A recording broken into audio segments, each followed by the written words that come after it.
Okay guys. Hi guys. What's up? Hi guys. Hi. Hello.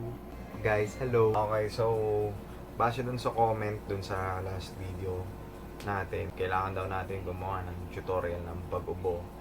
Siguro dahil yung ibang Pilipino, sa nakita ko din. Actually, hindi lang Pilipino, ibang tao. Pati sa ibang bansa. Hindi ata sila marunong pag-ubo. So, turo natin yung basics. Meron tayong advance sa pag-ubo. Yung proper, mga tao. Hindi natin mahahawa yung ibang tao, lalo na ngayon ay COVID.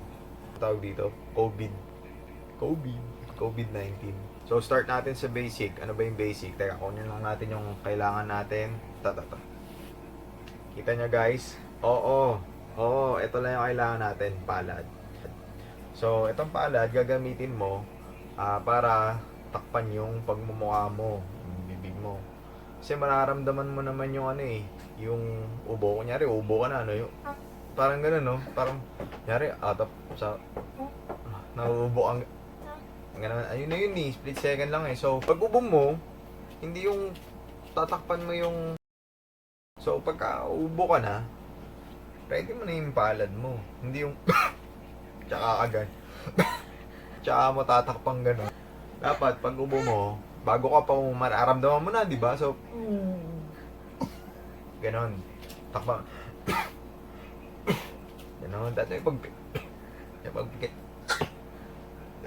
Tapos huwag mo ipapahid sa kung saan. Dapat, tapos punas mo agad sa panyo mo, may alcohol ka, alcohol your hands. So, isa sa tinuturo ng gobyerno ngayon, pag uubo daw tayo, sabi ng Department of Health, gamitin daw natin to.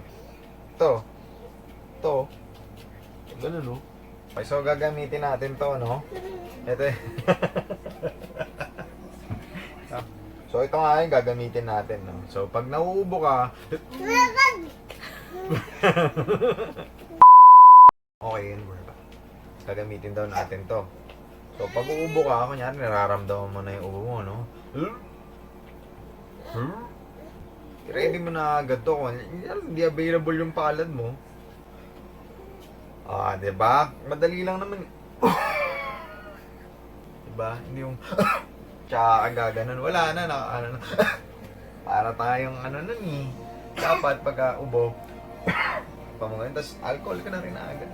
Alcohol Kung wala kang alcohol, may mga nag-hoard. Yung mga nag-hoard. Okay guys, so ito yung basic So, ito yung gobyerno at saka ng mga ibang tao yung takpan. Pwede rin ka kunyari, hindi ka naman kaliwete. Pwede o kunyari, sunod-sunod mo kasi meron, makati talaga yung lalamunan. So, ito yung pinaka-advance, no? Hindi ko na sasabihin kung sino yung nagturo, pero ito yung advice sa Pilipino para daw hindi talaga kumalat yung virus. Yung uubo raw tayo ng pahigop. Nagulat ka? Oo, pahigop. Pinag-aralan mo siya, no? Ito yung mga fundamentals. Tama ba yung term? Fundamental. Pahigop daw. Pag nararamdaman mo, nauubo ka na, ngayon, diba, parang may build-up dito, tsaka sa throat mo, lalo makati.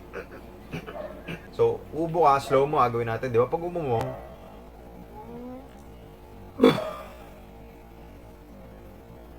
igupin mo agad. Igupin mo agad. Ganun danda mo na. Diba? Ganun So, pag kunyari, out of nowhere, ganyan, naubo ka, pahigop. Pwede mo rin pikitan. Ganon. Pikit. Ganon. Pagka uubo ka na, pag ubo mong ganyan, no? Okay, pit. Para pati mata mo, hindi malagyan ng Kasi baka mahawa mo yung sarili mo, Gagawin natin medyo mabilis, 1, 2. Panoorin nyo maigi. 1,